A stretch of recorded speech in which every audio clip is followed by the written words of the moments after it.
నమస్కారం వార్తలకు స్వాగతం. ముందుగా ముఖ్యాంశాలు. చలో అనంతపురం న్యాయ సాధన సభకు హాజరైన ఏఐసిసి అధ్యక్షులు Mallikarjuna Kharge, APCC chief YS Sharmila Reddy.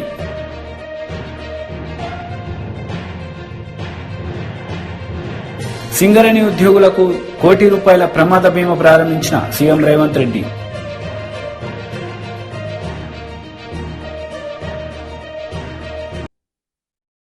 కుప్పానికి Krishna జలాలను విడుదల చేశారు సీఎం జగన్మోహన్ రెడ్డి. ఈ సందర్భంగా నిర్వహించిన సభలో ఆయన ప్రసంగించారు. బడికి పంపిస్తే చాలు, బడికి పంపించినందుకు ఆ తల్లులకు మంచి జరిగిస్తూ ఈ ఒక్క కుప్పం నియోజకవర్గంలోనే 35,951 మంది నా అక్క చెల్లెమ్మలకు ఆ తల్లులకు ₹155 కోట్ల ఇవ్వగలిగాం. ఆలోచన చేయమని అడుగుతా ఉన్నాను. నేను చెప్పేటి ప్రతి విషయం కూడా గతంలో చంద్రబాబు నాయుడు గారి హయాంలో ఇదే కుప్పం నియోజకవర్గాన్ని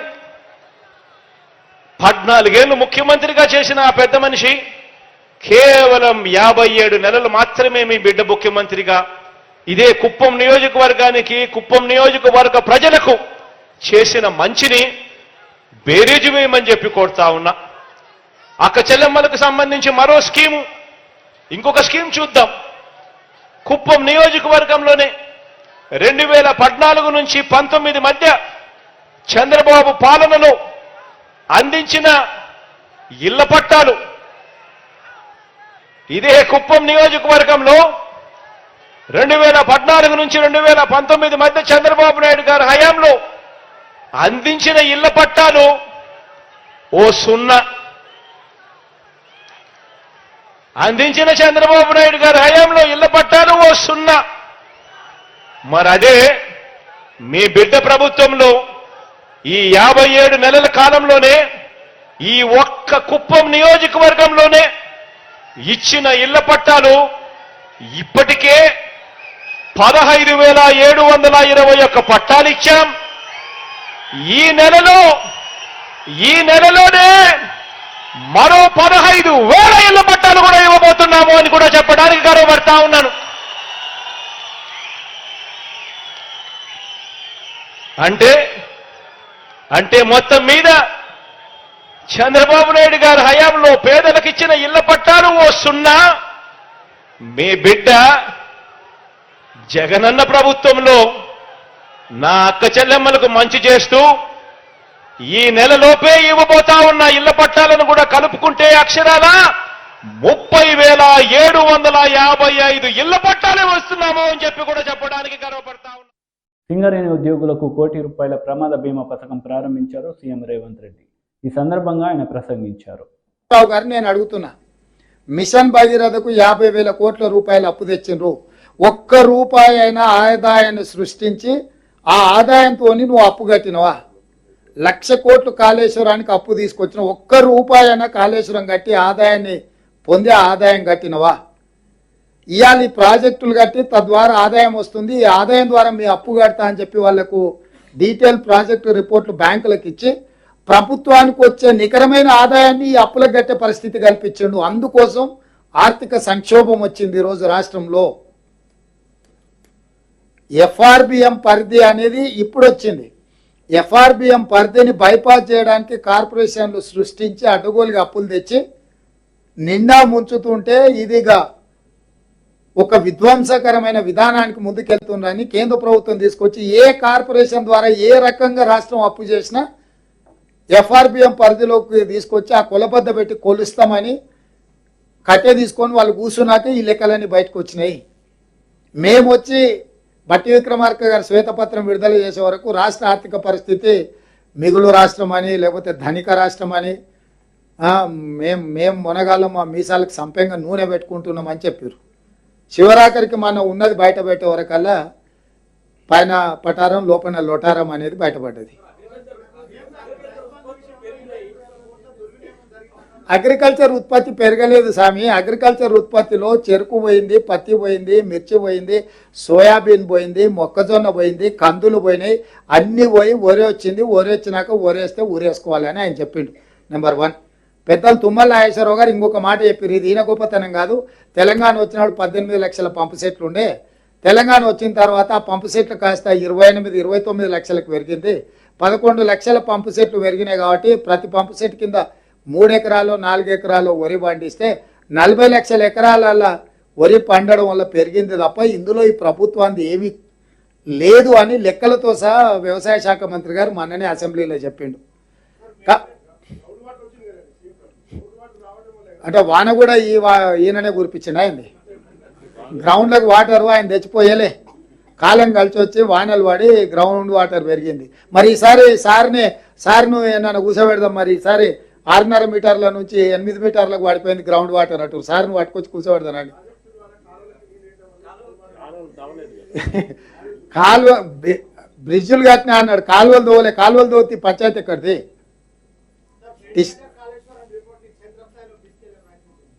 ఇక మీరే తీసుకెళ్ళాలి. మా ప్రయత్నం మేము చేసినాం, మేము చెప్పాల్సింది చెప్పినాం, చూపించాల్సింది చూపించినాం.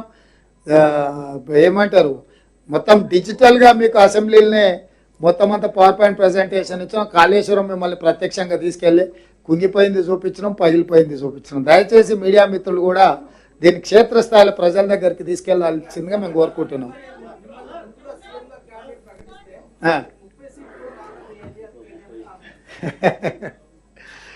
ఏదో పాపం అవుట్ సోర్సింగ్ పర్సన్ అయినా మేనేజ్మెంట్ కోటాలు వచ్చిండు.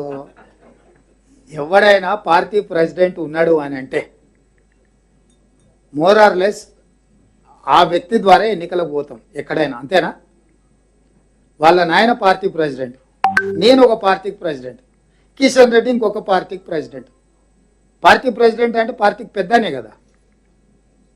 80 శాసనసభ సమావేశాలలో నేనే పోయి మీటింగులు పెట్టినా కదా మా మిత్రులతో పాటు కలిసి. ఇక ప్రకటించేది ఏంది? ఏంది? నువ్వు చెప్పు, నువ్వు సీనియర్ జర్నలిస్ట్గా నీ ఎక్స్పీరియన్స్తో చెప్పు వెంకటరాజ్. కుర్సీకి పోటీ తప్పు లేదు. పార్టీ ప్రెసిడెంట్ అంటే ఏంది అంటున్నాను. పార్టీ ప్రెసిడెంట్ అంటే ఏంది? హెడ్ ఆఫ్ ద ఇన్స్టిట్యూట్ అనే కదా. So head of the institute నేనుండి ఎలక్షన్ చేసినాము, వాళ్ళ నాయన అవతల ఉండి ఎలక్షన్ చేసిండు. ఆయన స్లీపింగ్ ప్రెసిడెంట్ అని, ఈయన వర్కింగ్ ప్రెసిడెంట్ అని ఈయన పెట్టారు కదా. ఏమైంది రిజల్ట్? కాబట్టి అమెరికాకు వారిపోయింది. చలో అనంతపురం న్యాయ సాధన సభకు ముఖ్య అతిథులుగా ఏఐసిసి అధ్యక్షులు Mallikarjuna Kharge, APCC chief YS Sharmila Reddy, ఇతర రాష్ట్ర ముఖ్య నేతలు హాజరయ్యారు. ఈ సందర్భంగా వారు ప్రసంగించారు. Collecting money, petrol, diesel and oil, everything is costly. During hour period petrol was cheap, diesel was cheap, but today everything is costly. But still, why Jagan Reddy, why TDP president, why Pawan Kalyani gone to them, gone to him? Why they have submitted? When inflation is there, unemployment is there, money is not coming to Andhra, special status is not given to Andhra, irrigation projects, they are not giving money. Why you are submitting? What is the reason? It means you people are afraid of him. You are not afraid of people, you are afraid of Modi. Modi గారు అన్ని రకాల పన్నులు వేస్తా ఉన్నారు. కాంగ్రెస్ కంటే ఇప్పుడు petrol rate పెరిగిందా? చెప్పండి, సమాధానం చెప్పండి. డీజిల్ రేట్ పెరిగిందా? రైలు ఛార్జీలు పెరిగినాయా? నిత్యావసర వస్తువుల ధరలు పెరిగినాయా? మీకు ఆంధ్రప్రదేశ్ కు కాంగ్రెస్ పార్టీ ఇచ్చిన హక్కుగా వచ్చిన ప్రత్యేక హోదా వచ్చిందా? పోలవరం ప్రాజెక్టుకు నిధులు వచ్చినాయా? రాయలసీమ ప్రాంతానికి నిధులు వచ్చినాయా? మరి ఇవన్నీ లేకపోయినా మీ రాష్ట్రాన్ని తడిగుడ్డతో గొంతు కోస్తా ఉన్నా బీజేపీ. బి అంటే ఎవరు? గట్టిగా బి అంటే ఎవరు? జే అంటే ఎవరు? జే అంటే ఎవరు? పి అంటే ఎవరు? పి అంటే ఎవరు?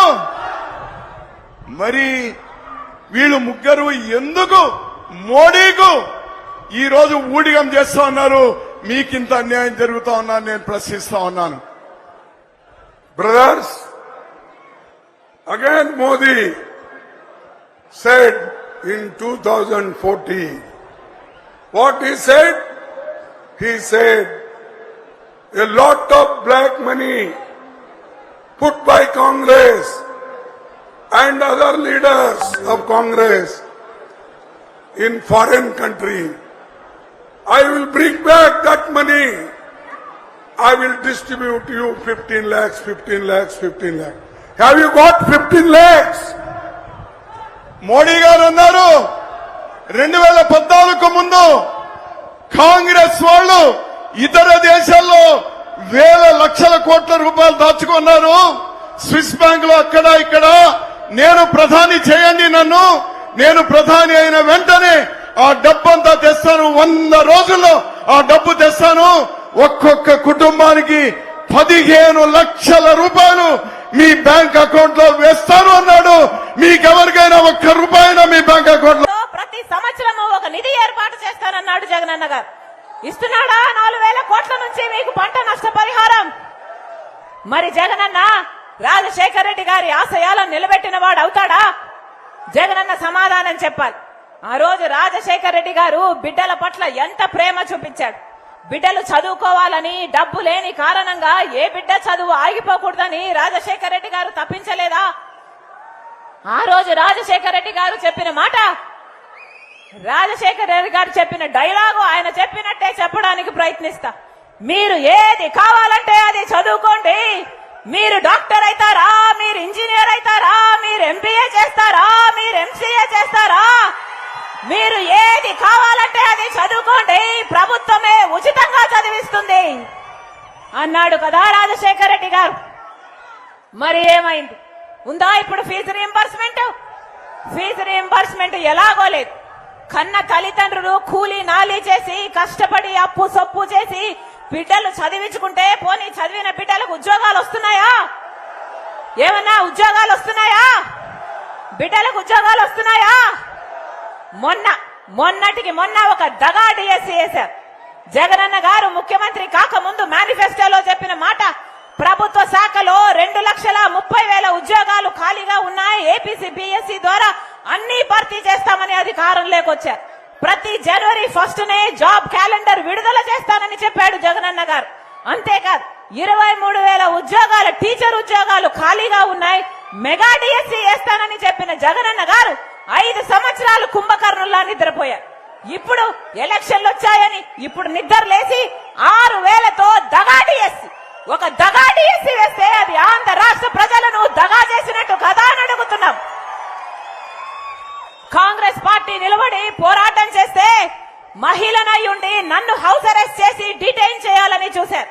పోలీసుల్ని తప్పించుకొని పార్టీ ఆఫీస్ లోనే రాత్రంతా గడిపి మరుసటి రోజు ధర్నా చేయబోతే, సెక్రటేరియట్ లో రిప్రజెంటేషన్ ఇవ్వకపోతే మహిళని చూడకుండా నన్ను గాయపరిచి ఈడ్చుకెళ్లి పోలీస్ స్టేషన్ లో పడేసింది జగనన్న సర్కార్.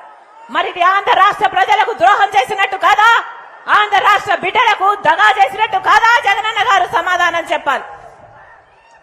మీరా రాజశేఖర రెడ్డి గారి వారసులు, ఒక్క మాట కూడా నిలబెట్టుకోలేని మీరా రాజశేఖర రెడ్డి గారి వారసులు.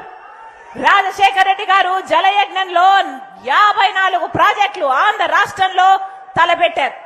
12 ప్రాజెక్టులు రాజశేఖర రెడ్డి గారే పూర్తి చేస్తే 42 ప్రాజెక్టులు అలాగే మిగిలిపోయాయని ఆ రోజు జగనన్న గారు ముఖ్యమంత్రి కాక ముందు మేనిఫెస్టోలో చెప్పిన మాట, ఆ 42 ప్రాజెక్టులకు 1,41,00,000 రూపాయలు ఖర్చు అవుతుంది, నేను అన్ని ప్రాజెక్టులను పూర్తి చేస్తానని చెప్పిన శ్రీకాకుళంలో టీడీపీ అధినేత నారా చంద్రబాబు నాయుడు రా కదలేరా బహిరంగ సభలో పాల్గొన్నారు. ఈ సందర్భంగా ఆయన ప్రసంగించారు.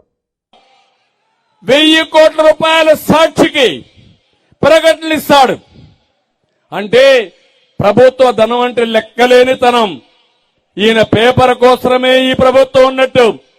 మాట్లాడితే పేపరే లేదు, టీవీ లేదు, నాకెవరూ లేరు, నాకు మీరే దిక్కుని మళ్లీ మాట్లాడతాడు. ఈ పేదరపులు అరిసి కావాలని మభ్యపెట్టాలనుకునే వ్యక్తి ఈ జగన్మోహన్ రెడ్డి. కడాన మీరు చూస్తే సలహాదారులు, చెత్త సలహాదారులు, వాళ్ళ మనుషులు పెట్టుకుని 680 కోట్ల రూపాయలు ఈ సలహాదారులకే ఖర్చు పెట్టాడు. నా బాధ, నా ఆవేదన ఒకటే, పేదరికం నుంచి పేదల్ని పైకి తీసుకొచ్చేది సుపరిపాలన. పరిపాలన బాగా ఉండాలని మీరు ఓట్లేస్తారు. ఈరోజు ఇక్కడ మా తమ్ముళ్ళు ఉన్నారు. ఏ ఒక్కడికైనా ఉద్యోగం వచ్చిందా అని మిమ్మల్ని అడుగుతున్నా. వస్తుందని నమ్మకం మీకుందా అని అడుగుతున్నా. మళ్ళీ జాబు రావాలంటే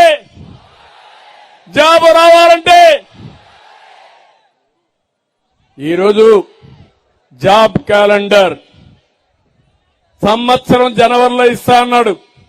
5 జనవరిలో అయిపోయినాయి. ఇంకా మిగిలింది నెక్స్ట్ జనవరిలో. ఇతను ఎక్కడుంటాడో మనకే తెలియదు. మా తమ్ముళ్ళు అంటున్నారు, నేను చెప్పను కానీ జైలు అంటున్నారు.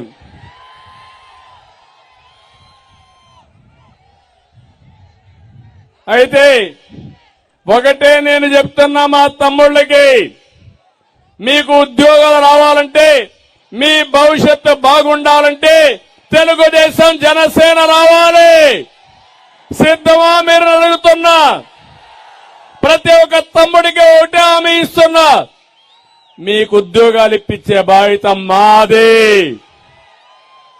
సంవత్సరానికి 4 లక్షల ఉద్యోగాలు చొప్పున 5 సంవత్సరాల్లో 20 లక్షల ఉద్యోగాలు ఇప్పించే బాధ్యత ఈ ప్రభుత్వం, మా ప్రభుత్వం తీసుకుంటుంది. అదే మారిగా ఉద్యోగం వచ్చే వరకు 3,000 రూపాయలు నిరుద్యోగ భృతి మీకు ఇస్తాం. మా పిల్లలకి, మా తమ్ముళ్ళకి ప్రభుత్వంలో ఉద్యోగాలు ఇస్తాం, పరిశ్రమలు తెస్తాం, మా యువతకు ఉపాధి కల్పిస్తాం. వర్క్ ఫ్రం హోమ్, మీ ఇంట్లో కూర్చొని శ్రీకాకుళంలో ప్రపంచంలో ఏ దేశానికైనా, ఏ కంపెనీకైనా మీరు పనిచేసే విధానానికి శ్రీకారం చుడతామని చెప్పి నేను మీకు తెలియజేస్తున్నా. ఇంట్లో బోరు కొడితే అవసరమైతే మీ అందరి కోసం వర్క్ స్టేషన్లు క్రియేట్ చేస్తాం. నేరుగా శ్రీకాకుళం రావచ్చు, టెక్కల్లో కూర్చోవచ్చు, రణస్థలంలో ఉండొచ్చు. ఎక్కడున్నా మీరు పనిచేసే ఉద్యోగాలు కల్పించే బాధ్యత మేము తీసుకుంటామని మీ అందరికీ హామీ ఇస్తున్నా. 45 రోజులు యువతను కోరుతున్నా, రోడ్డు మీదకి రండి, సైకిల్ ఎక్కండి, తెలుగుదేశం జనసేన జెండాలు కట్టుకోండి, గ్లాస్ చేతిలో పట్టుకోండి. ఎక్కడన్నా దాహం వేస్తే నీళ్లు తాగడానికి అక్కడి నుంచి ప్రజల్లోకి వెళ్లి ప్రచారం చేయండి. మీ భవిష్యత్తు బంగారు భవిష్యత్తు చేసే బాధ్యత మాదని మరొక్కసారి మీకు హామీ ఇస్తున్నా. ఏ తమ్ముళ్ళు హుషారుగా ఉన్నారా మీరు? సిద్ధమా మీరు? కొత్త ఓటర్లకు విజ్ఞప్తి చేస్తున్నా, ఇంకా మీరు భవిష్యత్తు, బంగారు భవిష్యత్తు ఉంది. మీ ఓటు విలువ మీరు తెలుసుకోండి. ఆ ఓటే ఈ సమాజాన్ని మారుస్తుంది, మీ భవిష్యత్తును తీర్చిదిద్దుతుంది. కుప్పంలో అభివృద్ధిని ఆటకెక్కించి అబద్ధపు ప్రచారాలు చేస్తున్న జగన్ రెడ్డి అంటూ దేవినేని మీడియా సమావేశంలో మండిపడ్డారు. ఈ సందర్భంగా ఆయన మాట్లాడారు. నీళ్లు లేని, తేలేని దద్దమ్మ చేతకాని ముఖ్యమంత్రి జగన్మోహన్ రెడ్డి. కుప్పం అభివృద్ధి గురించి నువ్వు మాట్లాడతావా? కుప్పం గురించి నువ్వు మాట్లాడతావా? పదాలు కట్టుకొని బయటకు వచ్చే ముఖ్యమంత్రి, జనాలను బయటికి వెళ్లకుండా పోలీసులు కాపలా పెట్టే ముఖ్యమంత్రి, వేలాది ఆర్టీసీ బస్సుల్ని ప్రయాణికులను ఇబ్బంది పెడతా బహిరంగ సభల పేరుతో ఎన్నికల ప్రచారం చేసుకుంటా ఉన్న ముఖ్యమంత్రి, నువ్వా కుప్పానికి నీళ్లు తెచ్చింది? ఎక్కడికి వెళ్ళా నీళ్లు? ఉన్న 3 లిఫ్టుల్లో 2 లిఫ్టులు తెలుగుదేశం ప్రభుత్వ హయాంలో పూర్తయ్యాయి. ఆ 2వ లిఫ్ట్ నుంచి 3వ లిఫ్ట్ తేవటానికి నీకు 57 నెలలు పట్టిందా? నీకు అవగాహన ఉందా? ఎవరు ఆర్ఆర్ ఏజెన్సీస్ ఎవరు? మాజీ ఇరిగేషన్ మంత్రి స్నేహితుడు ఆర్ఆర్ కన్స్ట్రక్షన్ నుంచి ఆ డబ్బులు పిఎల్ఆర్ కంపెనీకి వెళ్ళాయి. పెద్దిరెడ్డి మిథున్ రెడ్డి భాగవతం కావాలని కుప్పం బ్రాంచ్ పనులన్నీ కూడా గాలికి వదిలేసి అక్కడ పనిచేసే కాంట్రాక్టర్లను బెదిరించి కావాలని కాలయాపన చేసి ఇవాళ ఎన్నికల ప్రచారంలో ఓట్లు దండుకునే భాగంగానే జగన్ రెడ్డి కుప్పానికి నీళ్లిస్తున్నారనే డ్రామాకి తెరలేపారు.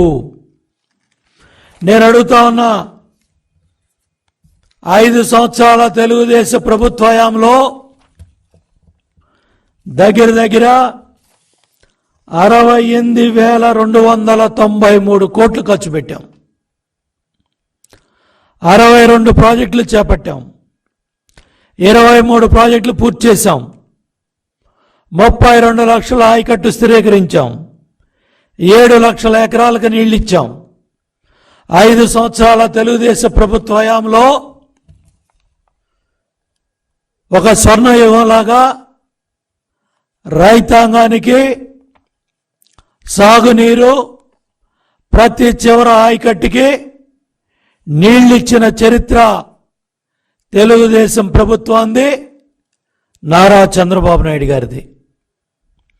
ఈ అసమర్థ దద్దమ్మ జగన్ రెడ్డి ప్రభుత్వంలో నువ్వు బడాయి చెప్పే 35,471 కోట్లలో 10,365 కోట్లు జీతభత్యాలు పోతే, పెండింగ్ బిల్లులు 3,000 కోట్లు పోతే నువ్వు ఖర్చు పెట్టింది 22,106 కోట్లు. ఒక్క ప్రాజెక్ట్ అన్నా పూర్తి చేశావా? సంగం బ్యారేజీ గేట్లు పెట్టుకోవటం, నెల్లూరు బ్యారేజీ పేర్లు పెట్టుకోవటం, గేట్లు పెట్టుకోవడం తప్ప వంశధార నాగావళి అనుసంధానం చేశావా? ఉత్తరాంధ్రలో ఒక్క ప్రాజెక్టు పూర్తి చేశావా? వంశధార నాగావళి అనుసంధానం పనులు మంత్రి పొన్నం ప్రభాకర్కి వినతి పత్రం సమర్పించిన హుస్నాబాద్ జర్నలిస్టు హక్కుల పోరాట సమితి ఈ సందర్భంగా అర్హులైన జర్నలిస్టులకు లబ్ధి చేకూర్చమని జేసీకి పొన్నం ఆదేశం ఇచ్చారు.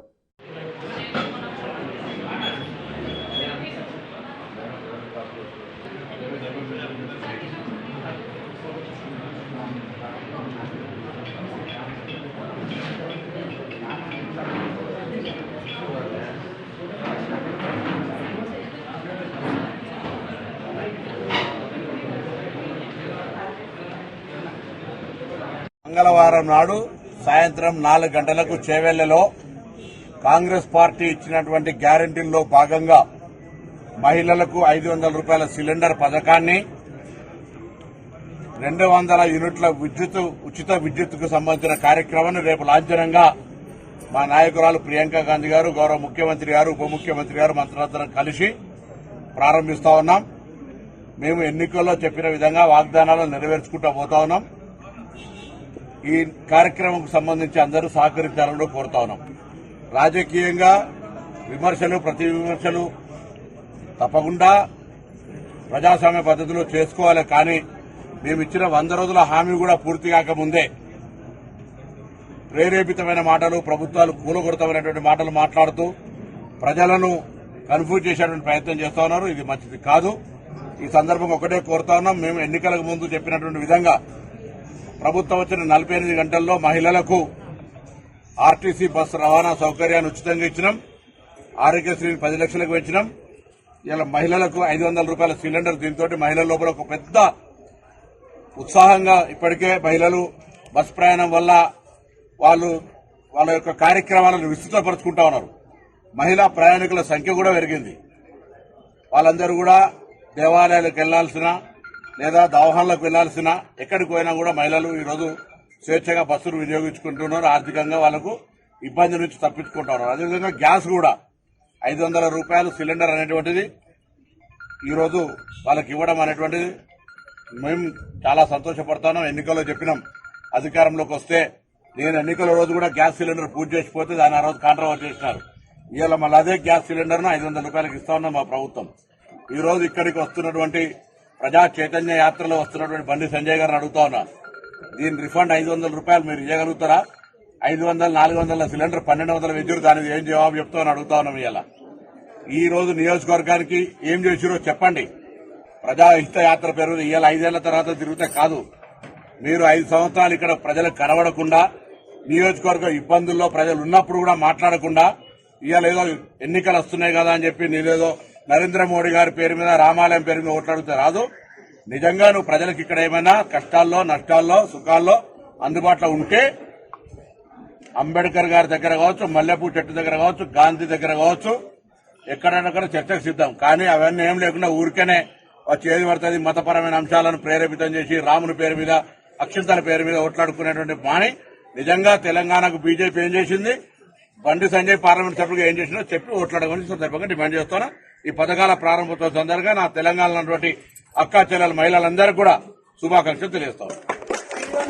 తర్వాత వార్తలు ముగించే ముందు ముఖ్యాంశాలు మరోసారి. చలో అనంతపురం న్యాయ సాధన సభకు హాజరైన ఏఐసిసి అధ్యక్షులు Mallikarjuna Kharge, APCC chief YS Sharmila Reddy.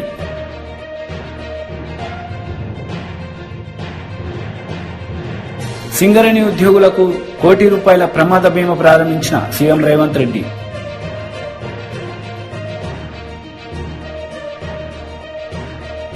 ఈ వార్తలు ఇంతటితో సమాప్తం. తిరిగి ప్రసారమయ్యే వార్తలు మళ్ళీ కలుద్దాం. అంతవరకు సెలవు. నమస్తే.